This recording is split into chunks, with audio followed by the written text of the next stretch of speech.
Thank you, everyone, for being here today. Michelle Millette is going to lead us off. Good afternoon, Mayor and Council. I'm excited to introduce our partners from Wake County, and I'm going to turn it over now to Ashley Jacobs, the Deputy County Manager. Good morning. Thank you, Michelle. And good morning to you, Mayor Baldwin, and members of council, and Ms. Adams-David. Nice to see all of you. Thank you for having us. We are joined by our county manager, David Ellis, and we also have some staff members. I'll introduce them briefly just so that you know who's here. We have Frank Cope, who is the Director of Community Services, and Tammy Baggett, who is our brand new library director. She's been with us for just a couple of months, and she was formerly the director of the Durham County Library. And we also have Katrina Vernon, who is assistant library director. Well, we listened to your previous meeting where you talked about the library concerns and questions, and we've tailored this presentation to that. So hopefully we will provide you with some answers to the questions and concerns that you have. Okay. So the bond will ask the voters to approve $142 million for renovations, expansions, and new libraries. And the last time we held a bond referendum was 2007, where we asked for $45 million, and that passed with 70% of voter approval. If the voters approve this bond, the estimated amount of property tax liability increase for each $100,000 of property tax value would be $2.50 per year. So to give you an example, a home valued at $462,000 would see an annual tax increase of $11.50. We have three priorities for this bond. The first is equal access. We want to make sure that all residents of Wake County have fair and convenient access to library services. We also want to address aging infrastructure in our older library buildings by upgrading or replacing building components. And we want to enhance our facilities. We want to elevate the libraries to be appealing and valuable assets for all of our residents. So our planning process that starts with our staff is completely data-driven. And there are several factors that we look at. We have internal factors, we do facility assessments, and we also look at each library to see how many books are being checked out, how many people walk in the door, how many people are using computers and Wi-Fi. We also look at a number of external factors. So we benchmark against our peer systems, and we look at demographics and population growth. In terms of input opportunities, there are many. We receive input from our Library Commission, from staff focus groups, but also we do quite a bit of community engagement, and we have a customer satisfaction survey. And then we prioritize all of those projects and create project budgets and timelines. So there are a number of considerations for the projects. We look at population and geographic coverage. Ultimately, our goal is for all residents to be within a 10-minute drive time of a library from their home. We look at future growth. As you know, Wake County is experiencing explosive growth all over the county. So we're looking at increasing residential capacity in all those high-growth areas. We also look at youth populations, underserved populations like senior citizens, those with limited English, those without reliable internet, and we also look at vulnerable populations. And site availability was a big part of this as well, so if there was a project that had a site identified, then that received priority.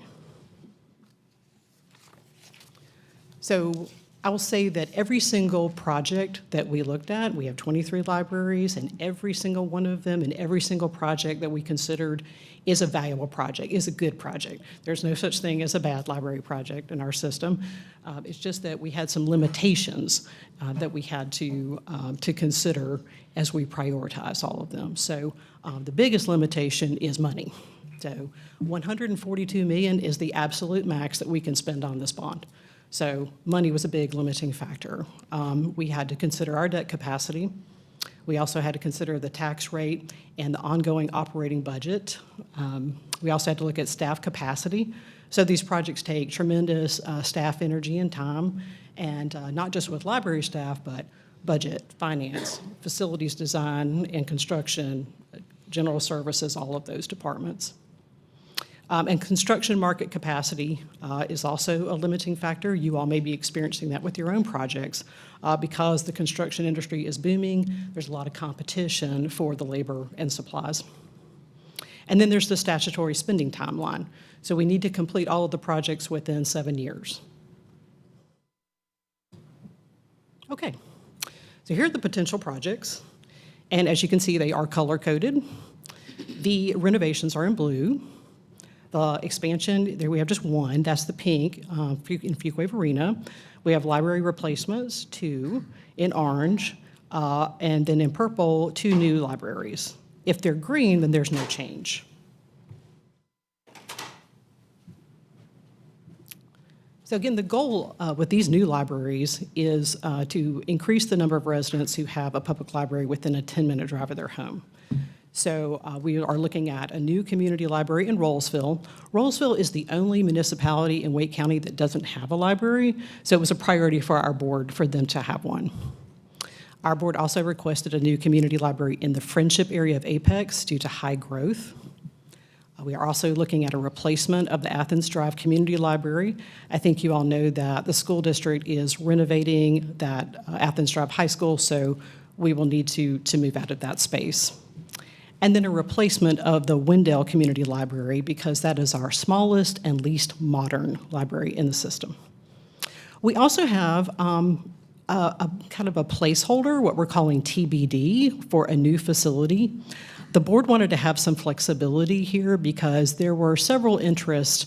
One was an idea that staff floated that our board really liked, and that is for a digital equity center.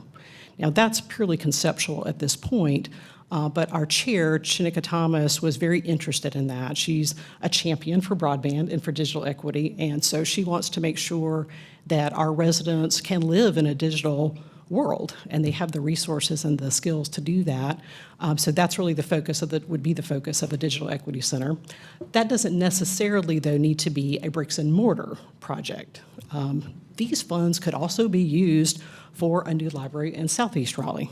So I think the board has a lot of flexibility here.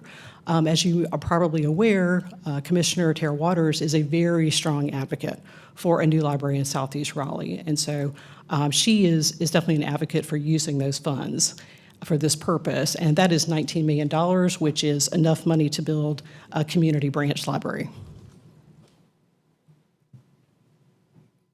In terms of our site requirements, we are looking for a minimum of 4 to 5 buildable acres. We would prefer to have 7 or 8 so that we can plan for expansions in the future. The site needs appropriate zoning, good transportation access, good visibility from the road, and water and sewer availability. Of course, each project, each site has unique features and needs, and so there will be additional criteria that will be applied as we go forward.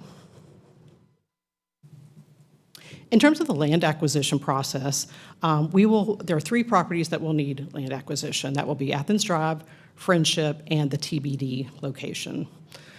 That has not started yet. And we have had very, very preliminary conversations about Athens Drive and Friendship locations, but nothing formal. We have not purchased land. That won't start until after the bond passes, if the bond passes. What we will do if the bond passes is we will search the areas for potential sites.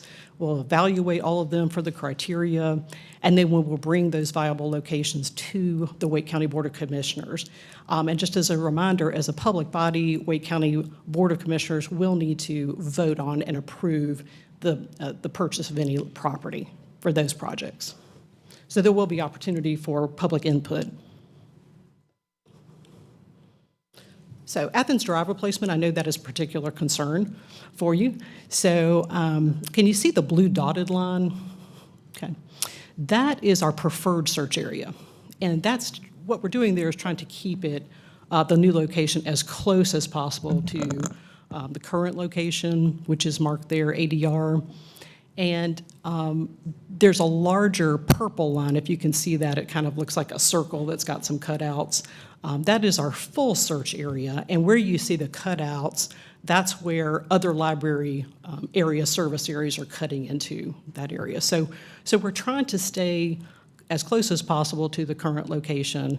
and also stay within that 10-minute drive time. If you can see the black squiggly line kind of on the outside of that purple line, that is the 10-minute drive time currently, but we're trying to keep that closer. This is the Friendship search area. Again, very preliminary, and this is within a 10-minute drive time of that central Friendship area. And then you can see the inset at the bottom that kind of gives you some perspective on where this is located in that area.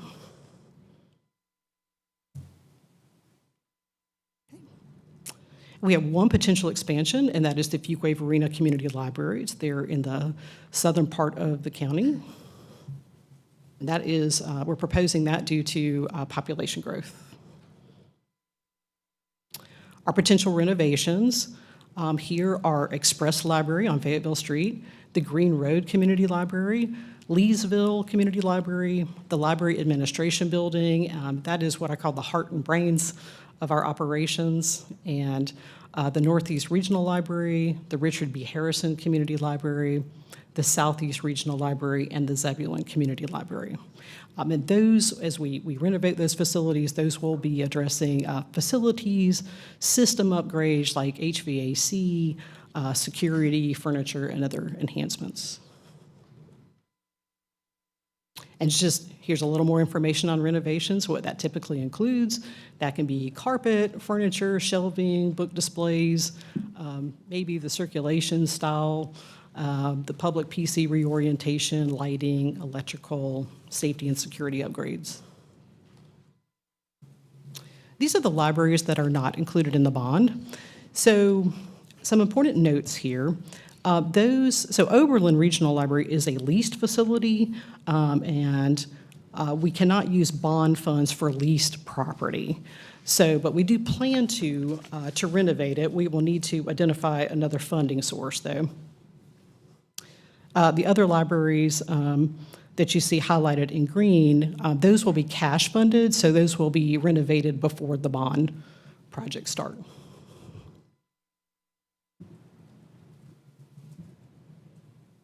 And I know Southgate was an interest too, so I'll just note that the lease for Southgate ends in 2028. Okay. So in terms of next steps, if the bond referendum passes, we would identify and acquire sites for Athens Drive and Friendship locations, and then we would start that community input and design process for the 14 bond projects. And we would continue that conversation with the board about the TBD project. And in terms of future library planning, we'd like to evaluate library facility needs for the DMV site. I know there's been a lot of conversation about using that site possibly for a replacement for Richard B. Harrison, the Southgate replacement, a downtown Raleigh standalone library, I heard you mention that, the Green Road expansion, Briar Creek, the Raleigh replacement, and Southeast Wake.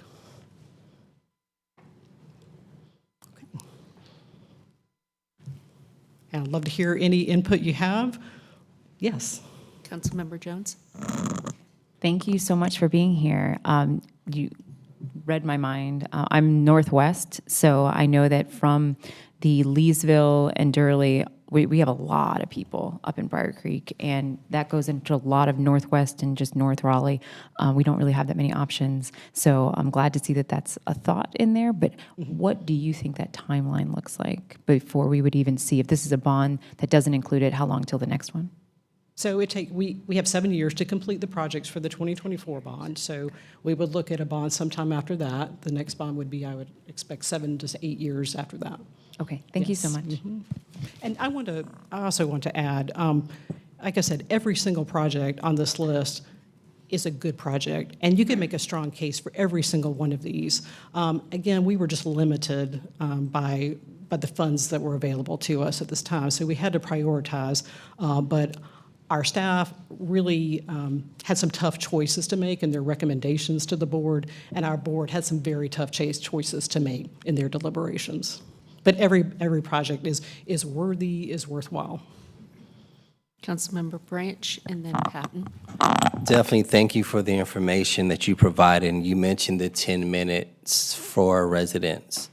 Well, Southeast Raleigh has grown tremendously. There's residents that live off of Pool Road that if they look at Richard, because I don't count the one on Cara Drive because it's just historic for information purposes. But if you're looking at Richard B. Harris or Southgate, they're more than 10 minutes from those two libraries. And then when you get to those libraries, say someone wants to have a community meeting in one of the libraries, neither library has the facility or the space to facilitate that. So you say the lease for Southgate ends in 2028 and that this current bond goes 7 years. Well, let's scratch 2024. We're only 2 months out and this year's over with. At least 3 years left on the lease. So that means if Southgate is not included in the bond, then you have to find some other way or means because you're not going to have another bond before the lease runs out. What are those plans? So we would consider an extension of the lease for Southgate if that was an option with the owner. But again, we have the TBD funds that are available. And so that's, again, our board has flexibility to use those funds for a new Southeast Raleigh library that would replace Southgate. Okay. And would that be a facility that you own or is that would be Yes. another lease? Yes, we would want to own that property. Okay. Yes. All right. So I just definitely want to highlight when you start getting to the community in Battle Ridge and the community off of Pool Road, and even those residents that live in Wake County outside of Raleigh, past that, they're more than 10 minutes. There's 15, 20 minutes to the closest library. That's right. Yes, you're absolutely right. Thank you for bringing that up. I would say about 84% of our total population is within a 10-minute drive, and that's one of the purposes of our bond is that we want to increase that percentage. So a new Southeast Library could address that. Okay. I look forward to doing what I can to assist. I know I've already shared a developer who had an opportunity that you could either lease or build, purchase, and buy from. So those options, I don't know how long they last because it's rare that a developer say, we'll build it originally for you and then you can take it over. But land is leaving as well. Yes, thank you for that. Councilmember Patton. Yeah, hi, thanks for being here. The new library cards look dope. They're very cool. I also wanted to ask if you said that all your decisions were data-driven based on visitorship, visitor level, checkouts, et cetera. I wonder if you could circulate to us, perhaps through our staff, some sort of a one-pager or like a data sheet that just gives us an overview of how the libraries, particularly the ones in Raleigh, are being used and for what purposes. Yeah, absolutely. Happy Awesome, to that'd be do great. And then my interest is in Green Road Library. It's close to my district and well-positioned. It's co-located with a park and a community center, and it's got good access to transit, so it's an important piece of our community. I know you sort of went over what renovations tend to include. Do you have any more specificity on what might be happening at Green Road? Not yet, because we haven't gone into the design phase of any of these projects, so that will be part of each project, really looking at how the library is used, what the community is looking for, what staff needs. That won't happen until after the bond passes and we start really approaching each of those projects. Got it, understood. You have expansion of the library as like a future consideration. Do you think that the renovations that would happen if the bond passes will also increase capacity to some degree, or do you think the capacity It won't be a space. No, the renovation will not include additional space, but it will be those changes, those improvements that I mentioned, like carpeting, shelving, those types of things.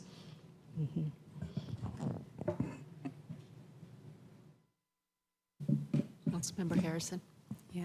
Hi there, Ashley, and hi, David, and thank you all for being here, taking busy time away from Wake County business to talk with us at Raleigh City Council. As I'm sure you realize, we all represent different parts of the city, and our libraries matter a lot to our residents. I'm a huge fan of libraries, so thank you all for what you do. It means a lot.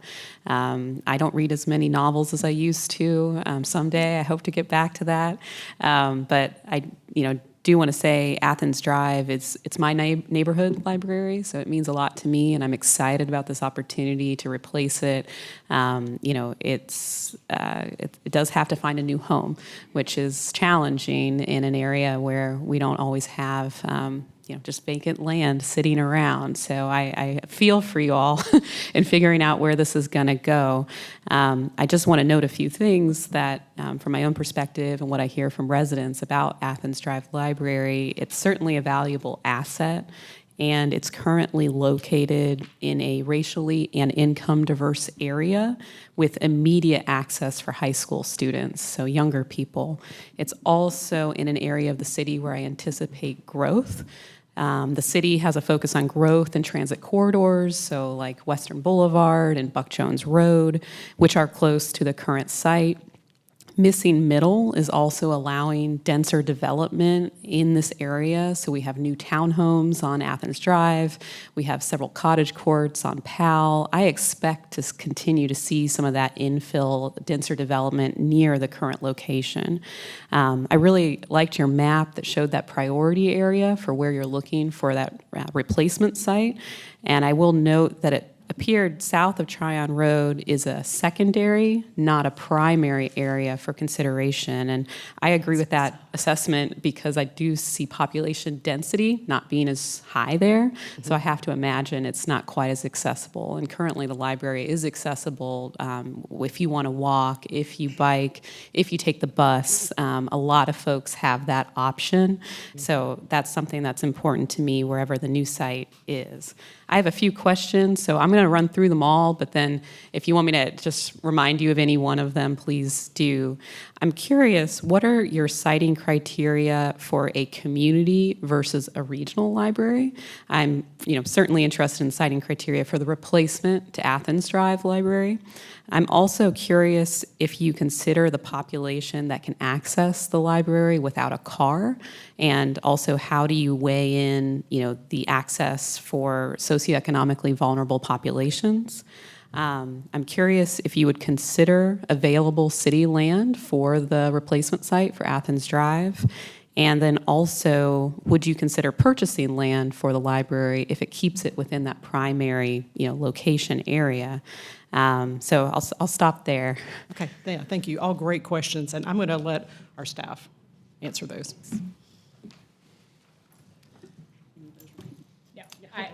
I might need some repeated. So for a community library, which as we're building new community libraries, we are planning for about a 12,000 square foot library, which is a little bit bigger than what we have traditionally had. So it's not the size of a regional, but slightly larger than our current communities. And for those, we do need 4 to 5 buildable acres. Thank you. Yes, so for the community libraries, we need 4 to 5 buildable acres. For a regional, we would need 7 to 8. And so as we're looking for property, we would be more interested in those larger properties so that we could expand in the future if that were warranted. That is something we did successfully with the Fuquay-Varina Library, and that is what is allowing us to expand that library as part of this bond. Transportation access is very important to us as we're thinking about our libraries, and it's something that we always have an eye towards. We are not always able to accomplish it. That is something we really want to be able to work with the municipalities on as we're looking at library site locations. And an example of that is as we were talking with the town of Apex just very generally about locations in Friendship, knowing where transportation routes are going to go in the future was a conversation we had in relation to where potential sites were. And then I know I've missed some of the questions. Yeah, curious if you would consider any available city land for the replacement site? Absolutely. We would love to have those conversations. And then you also had a question about whether we would purchase land. And yes, we have funding available within this bond referendum for land acquisition for the 3 projects that we don't currently have land for. So Athens Drive, Friendship, and the TBD location, we've included land acquisition funding in that bond referendum total amount. Great. Yeah, I know there's a lot of properties that are going for sale regularly on Athens Drive that could be possible. I'm curious about the need for 4 to 5 buildable acres on the smaller side. It seems like our current libraries don't necessarily have that. I wonder, like the Cary Library, the new downtown library, how much acreage is there? Well, Cary, part of that, we have a parking deck there as well, but the Cary Library is a little bit unique because we've really partnered with the town of Cary on that. And so we don't have as much property there as we typically would because it is surrounded by that town park. And so we're kind of leaning on that space as outdoor space. I don't know the actual acreage for the town of Cary, for the Cary Regional Library. However, that's also a 2-story facility, which allows us to use less acreage. That is not our standard. We typically have a single-story library, which is more accessible to families, less space taken up with things like stairwells and elevator shafts. So for a single-story community library, I actually do not know what our current square footage is, but we are growing the size of the library from approximately 8,000 square feet, which is the size of a current large community library, like the Green Road Community Library, to now a 12,000 square foot library. So we do need some more acreage for that. And this is something that we work closely with our facilities design and construction team on. They are the ones that really kind of oversee these projects and know what the needs are. And so they have let us know that they need 4 to 5 acres to be able to do this 12,000 square foot model. Okay, I appreciate that. I guess what I would ask is that we stay creative and open about that number because, you know, we have limited land in Raleigh. And if we are only looking for sites that are that size, we're going to be really restricted, whether it's in Southeast, you know, Raleigh or for Athens Drive, and we're going to start losing access. And I want to make sure we're staying in partnership. I really appreciate the way the town of Cary worked with y'all, and I don't know the details about who paid for the parking deck and how much that costs. That park is pretty nice. But David, do you want to so respond? just briefly, so we partnered with the town. We partnered with the town of Cary on the parking deck. The town contributed, I don't have the exact amount, but I believe the majority of the funds for the parking deck because it's also being used for other functions there. But good partnership, and we would definitely be, you know, we could have conversations with you all if a site arises that needs a parking deck. Okay, great. And I just want to check with Marshall if Wake County can provide that criteria about sites, what they're looking for, then can our staff identify if we have any available land in this priority area? If that is the direction of the full council, we want to be respectful of their domain as well as our domain and all of the conversations that have been built into the build out of this bond for them. But sure, whatever available properties, understanding that our properties probably are going to be partnerships with Wake County for housing if we get the opportunity to. So taking all of that in consideration, absolutely. Is that something I would need to make a motion for during council? Yes, because to chase down a piece of property, it looks different on a GIS map, or you don't necessarily know the encumbrances that are on those pieces of property. In our real estate division, it takes quite a bit of time to get a lot of work done. So if there are a lot of pieces of property, before we would chase all of that, we would work with the county to see if that would even make sense for them. Okay. I have a question for Councilman Harris. Do you know the housing needs that are in that area as well? Because we have to balance, again, those housing needs along with the library. Are you talking about Over in Athens Drive area. like affordable housing opportunities? Yes. Or, you know, I'm not familiar with every opportunity there, but we do have a lot of new income restricted developments as well that are also bikeable or walkable to the library. So that's critical. And I want to make sure that all the folks that are moving to the area have access to these amenities. Councilman, Mayor Pro Tem Melton. Yeah, I just want to add also, you know, I'm very interested in creating walkable communities. That means putting things closer to people that they need to access. And it's my understanding that the existing Athens Drive Library, for example, a lot of folks access that by foot. And so when we're looking at the space needed for the new Athens Drive, I agree with Councilmember Harrison. If we could find a suitable piece of city-owned land so we can keep that library in the community and then we could get flexible, maybe y'all could get flexible with the amount of space needed, with the understanding that maybe a portion of the community is going to access it without needing a car. And I know there are a lot of folks who care deeply about this issue, and they are sort of compiling their own data and sending it to us, because while this is, the county's domain, where libraries are located, there are parts of our strategic plan and comprehensive plan that talk about access for our residents. And the data that some of the community members are sending us is that the existing footprint of some libraries is significantly smaller than the up to 8 acres. And so if we can find a piece of land that's suitable and we can keep it in a walkable area, that could be a win-win for everyone. And so I would support the idea of asking the city manager to see what we can do to work in collaboration with y'all. Because I want the bond to be successful for you, and I also want our residents to be able to use it. So just briefly, we have a really strong working relationship with the city. We also have a real estate development department or division, and I know you all do.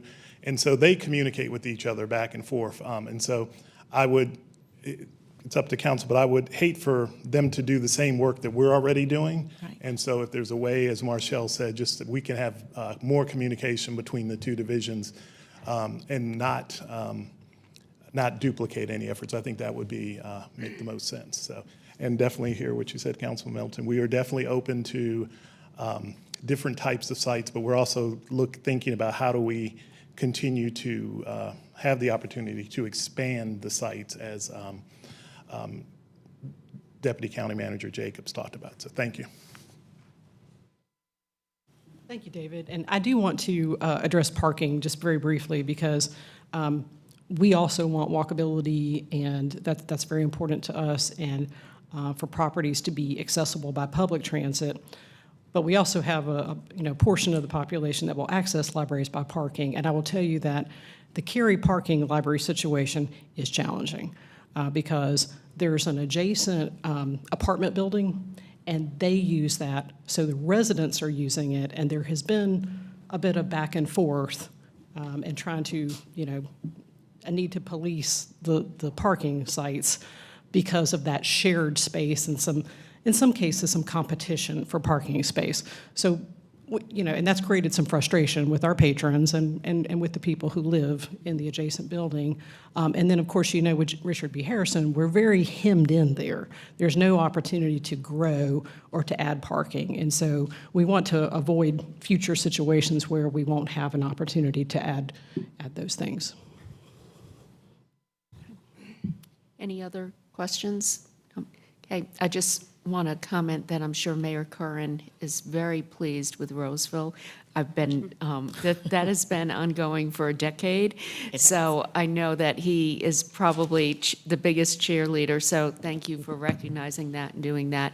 Thank you for coming today. Really do appreciate it. Thank you. And we have like 7 people signed up on Athens Drive today. So I'm going to tell them to go to the Wake County Commission meetings.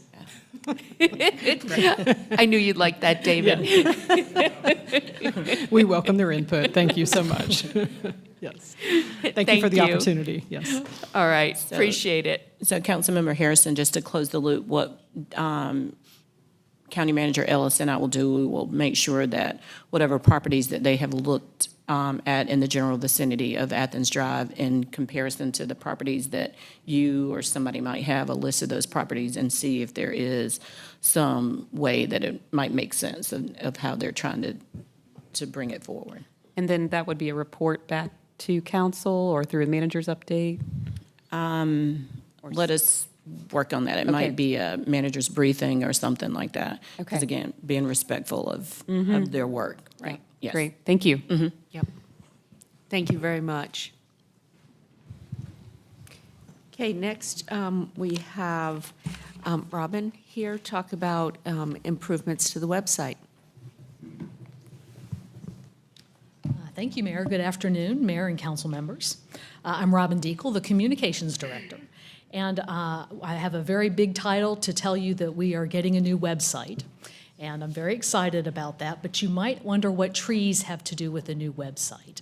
And this is Annie Louise Wilkerson Park, Nature Reserve. We don't feature it a lot. It's not one of our less featured parks in the city. And one of the things I'm so excited about for our new website is it will allow us to feature more places and photos like this so that these places become as familiar to us as Raleigh as our skyline is. Today, what I'm going to do is tell you where we are, where we want to go, and how we're going to get there. And start with just a little bit of background on our website.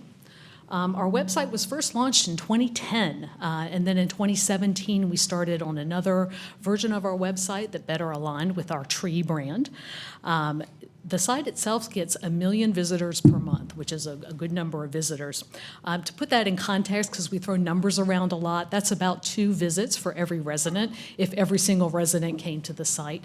So you're probably seeing a few residents who are coming multiple times a week to the site. Those 1 million visitors in some external rankings say that we have high quality technically content, and we get good trust scores because of our search engine rankings, the type of content that we deliver is very trustworthy. And the site has more than 4,000 pages and 9,000 files that those 1 million visitors can view. And if you haven't picked up on it, that 1 million number is a big one I want you to remember. When I came on board here at the city last June, we had a big focus on improving our communications during crisis. And one of the things we did was hire an assistant director to work on specifically that. He'll be presenting to you next month, but in parallel with his hire, we did an audit of our website for how well it communicated during crisis. That's one of the first places that people go. It's where our social media connects to, and it's where other communications come to. And recently, we've been using the rain and flood page a lot, so that's a snippet of what you see there. As we started this process with an external vendor, we started with a traffic analysis, which is to look at what people do on a sunny day, because that's very similar to what they do on a rainy day, except on a rainy day, if there's something emergency pending, they're a little more stressed and they want their answer a lot faster. And we had several issues that emerged as we looked at the traffic. The first one was that people were pinging around between services, projects, and departments, which you see pictured on the right-hand side of your screen. We found that more than 20% of our traffic was doing that. So of those 1 million visitors, that's 200,000 people every month who are trying to find what they need to.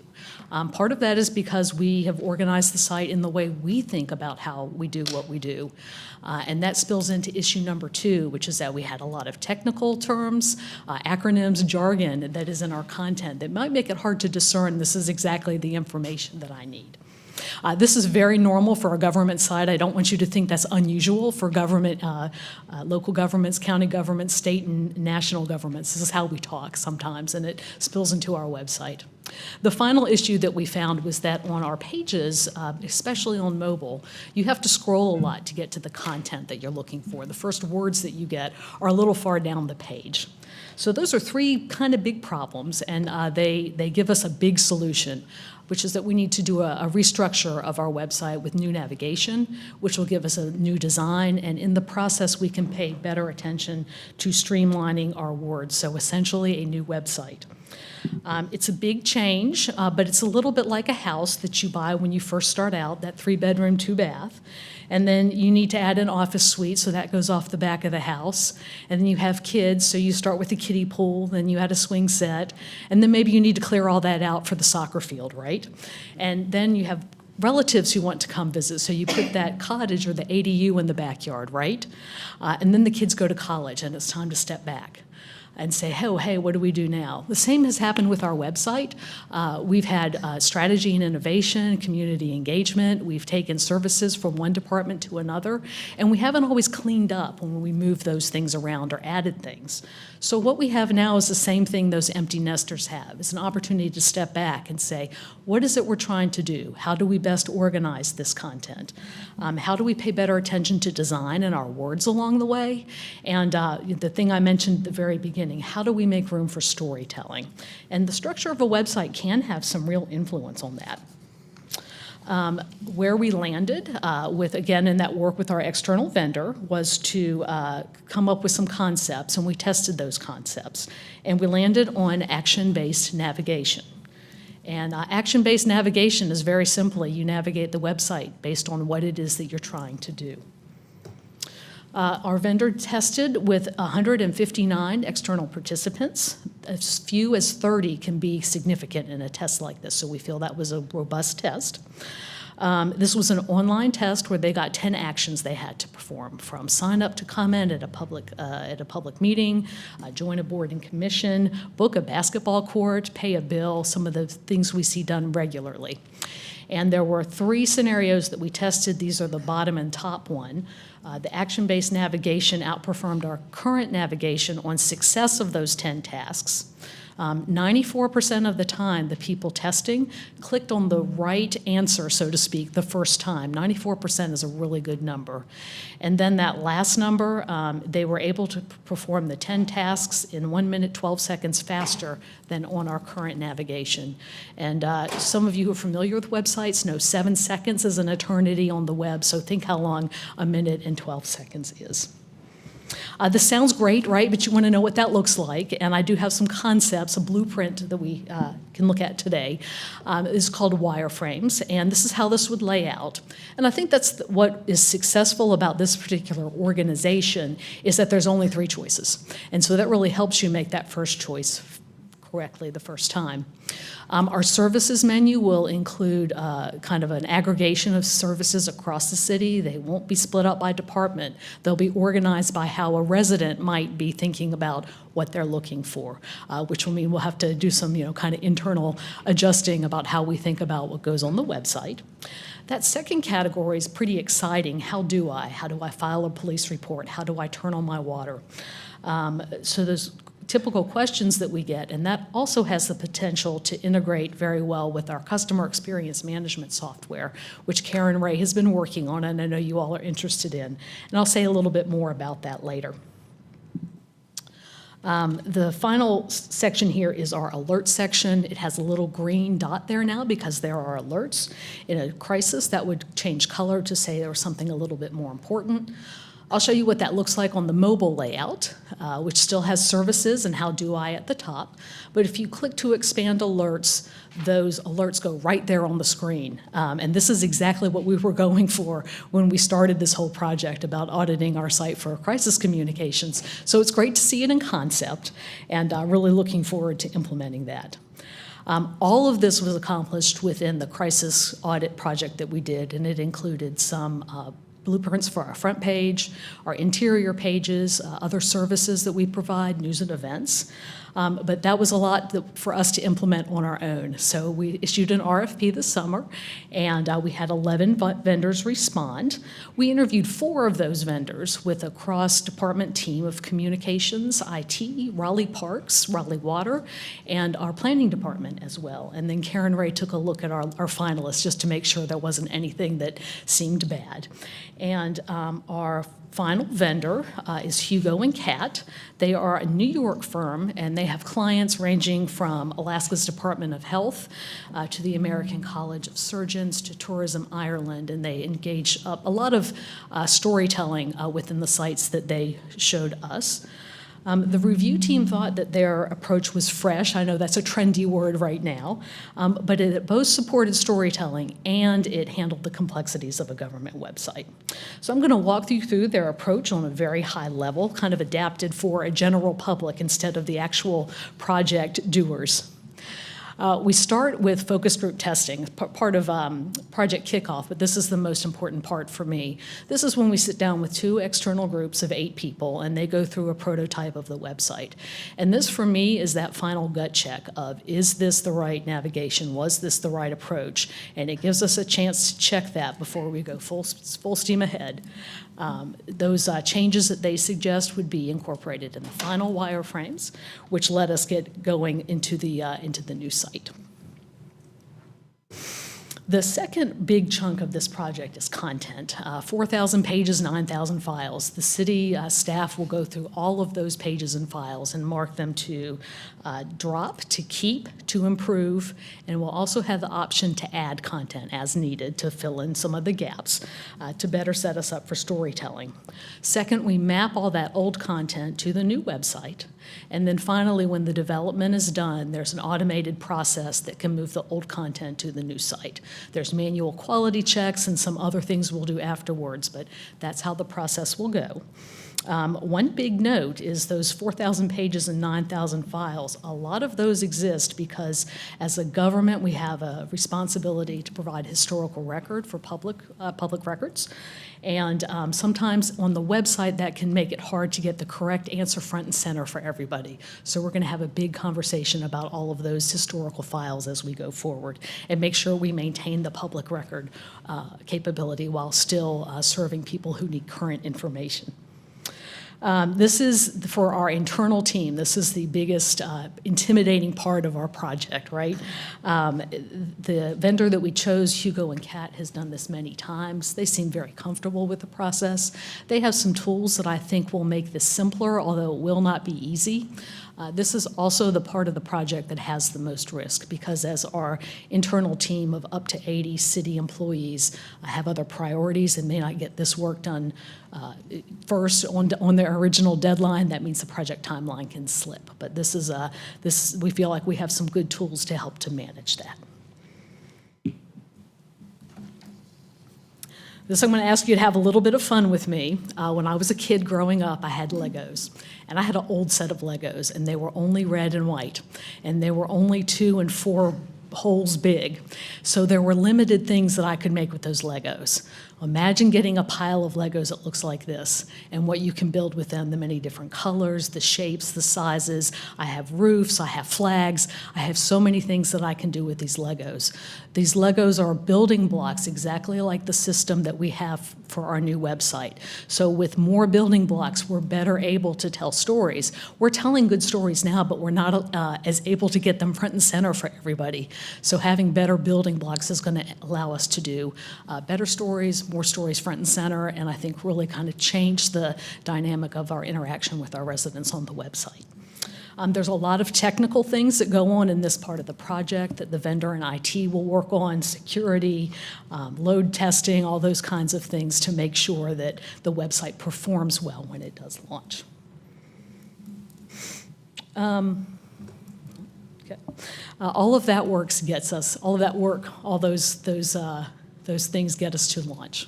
One thing that I want to say about launch is we may have an event where we flip a switch and make the website live, but that's not how it's going to appear to the community. We want to start early and letting people know that there's a change coming. We want to tell them a little bit about what it looks like. We want to be out in the community walking them through the new website before any of this happens so that they're aware and they've had a chance to look at it. And we also get a little bit of early input about where we may need to make some adjustments. So I think these are very important things that we will be planning as we get close to launch. Those may not be exactly the same things that we do, but I just say them to say that we know this is a big deal. We aren't just going to say, oh, here's the site, take it and leave it. And we want to make sure that the community is aware and involved as we go forward.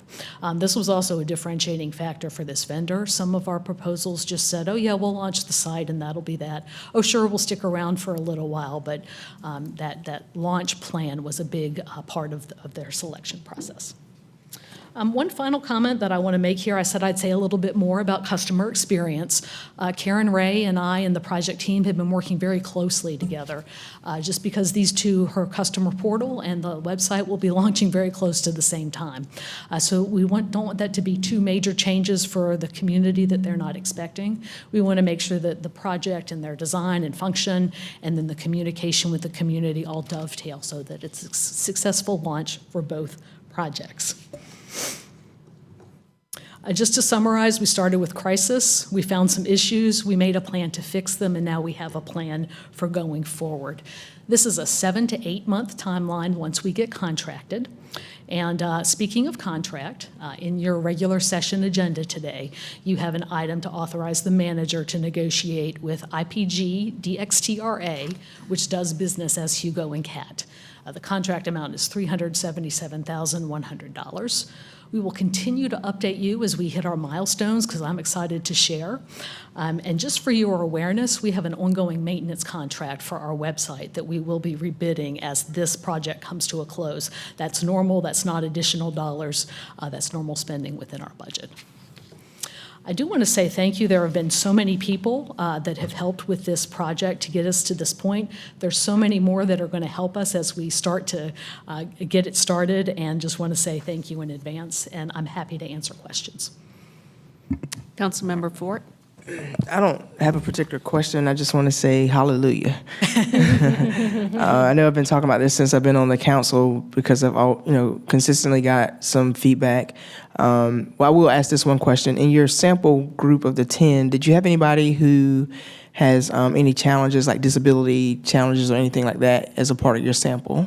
So our sample, there were 159 people tested, but we don't have a breakdown. They were online, and we don't have that breakdown, but that's something we would definitely consider in the focus groups. Okay, because I know that folks from the disability community have often cited challenges navigating the website, so certainly would want to make sure that those folks are included in your sample. But to have 94% success, I think, is incredible versus how it is now. So congratulations on that.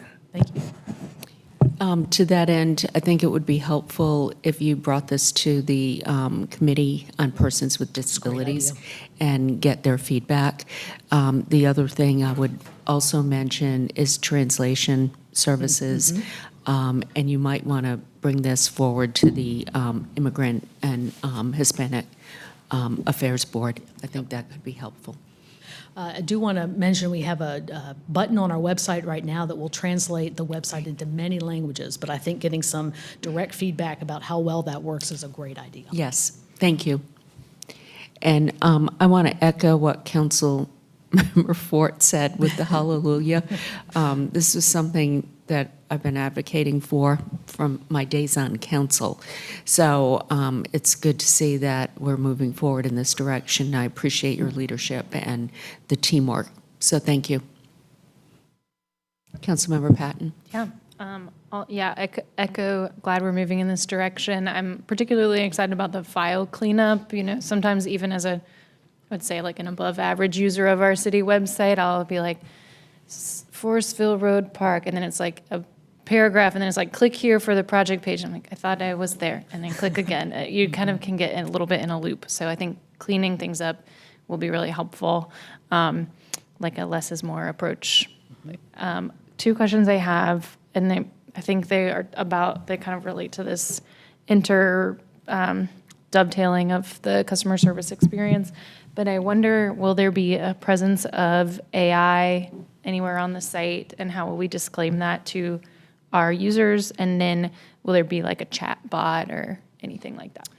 So I don't have a yes, we will answer to your question right now. What we're looking at is AI in our search. So as you go to Google or Bing now, you get an AI summary at the top of what it thinks it found on your site. We're working through that now, and we're running into some of the issues with the extra files or extra pages. So we're working on that cleanup. And there also is a chat bot that is provided by the same provider that we're testing internally right now to see how well it works. So I think the answer is ultimately yes. I don't know how soon. Okay, got it. Thank you. Okay.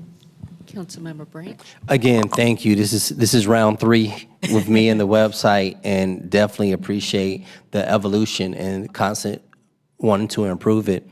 My question is, I know we're doing work to replace board docs. Will there be any integration internally from the replacement in the site? Yes.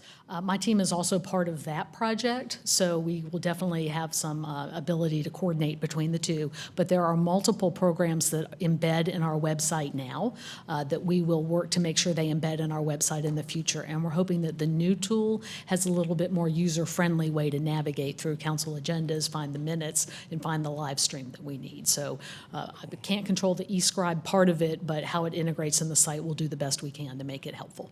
All right, thank you. Okay. Any other questions or comments? All right. Thank you so much, Robin. Appreciate it. Okay. We are now adjourned, and we will be back at 1 o'clock for our regularly scheduled meeting. Thank you.